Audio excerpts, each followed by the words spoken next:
Hello, Magic Makers. Welcome to Storytime with Mombierella. This is a young adult fiction and may be inappropriate for some younger audiences. Mother Knows Best. A Tale of the Old Witch by Serena Valentino. Copyright Disney Enterprises Incorporated, 2018. Chapter 12. The Morning Room. The young witches were tucked away in the carriage house while their home was being renovated. Every day brought a new wave of wagons, dozens of them bursting with building materials. Gothel sat at the large window, watching the skeletons unload the wagon, as her sister slept.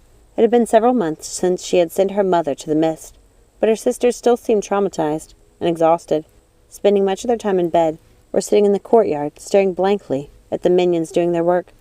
She didn't know how to make them better, how to put their minds at ease. Every day came the same questions. Was Mother really gone? Would she come back? How had Gothel stopped her from killing them? Gothel didn't know the answers. She was just thankful she hadn't lost them. But as the weeks and months went by, she felt as if she was losing her sisters to their fear and melancholy. There was a knock at the carriage house door. She quickly answered it, hoping the noise wouldn't wake her sisters. It was Jacob. Hello, Sir Jacob. Hello, little witch. More wagons have arrived. I see that.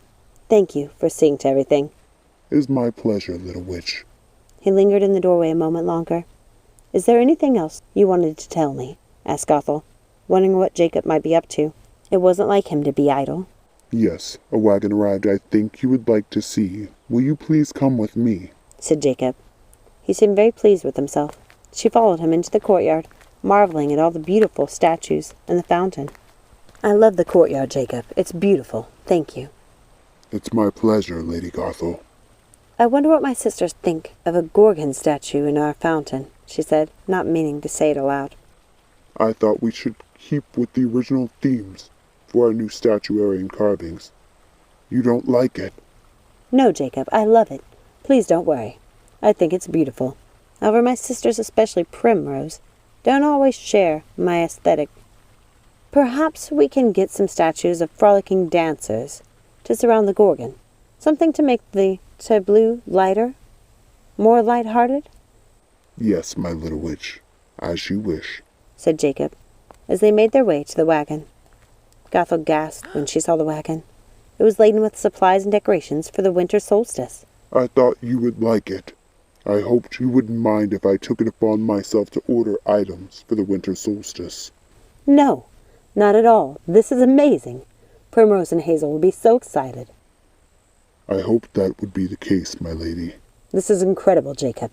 Maybe this will cheer them up. It's too bad the house won't be ready in time for the solstice. That is the other reason I wanted to speak with you. I think the house may be ready by solstice.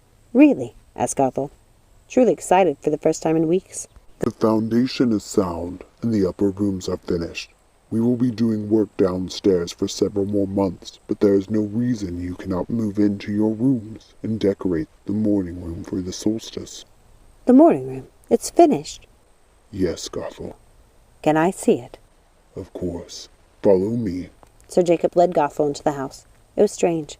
She'd never imagined seeing the house this way, so airy and light, so open, and filled with windows. There was a striking contrast between the renovated areas and the parts of the house that had not been destroyed in the confrontation with her mother. It was like walking the fine line between dreams and nightmares. The room, dominated by the stone carvings, were like another world altogether. Gothel had never seen it this way before, not until she saw them in contrast to the new rooms. She imagined Primrose, saying it was like waking up from a terrible dream. Yet somehow the old part of the house was even more beautiful in Gothel's eyes. The gargoyles perched on sconces didn't seem to be leering at her, but rather looking down at her protectively. Come this way, lady. I will show you the morning room. It was exactly as Gothel had imagined it would look when she asked Jacob to have it built, filled with windows on every side, almost like a lighthouse. She was happy she'd asked him to create that room for her sisters, a room with light, a room for celebrations, where they could make new memories, so they could forget all the terrible things that had happened with their mother. The morning room was octagonal, and there were window seats on almost every nook And in the center of the room was a massive Winter Solstice tree stretching up to the glass dome ceiling. Beside the tree were wooden crates bursting with decorations for Gothel and her sisters to put up. She saw little birds, shining golden balls, silver stars, and red hearts made of glass.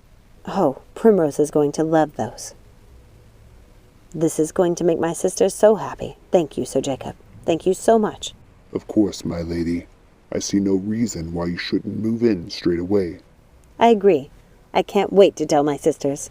I will leave you to that then, lady, so I might get back to my other duties. Before you go, Jacob, I have a question. But Jacob already knew what Gothel was going to ask him. This answer was the same as it had been the countless times she'd asked the question before. As I said before, my little witch, I haven't heard anything from your mother. I do believe you successfully sent her to the mists. But how? Asked Gothel, her gray eyes wide. Only you can answer that, my little witch. That's the problem. I can't. Thank you so much for listening. Please remember, like, subscribe, ring that notification bell, share with a friend, comment down below. And remember, let it go and keep moving forward. Have a magical day. Bye.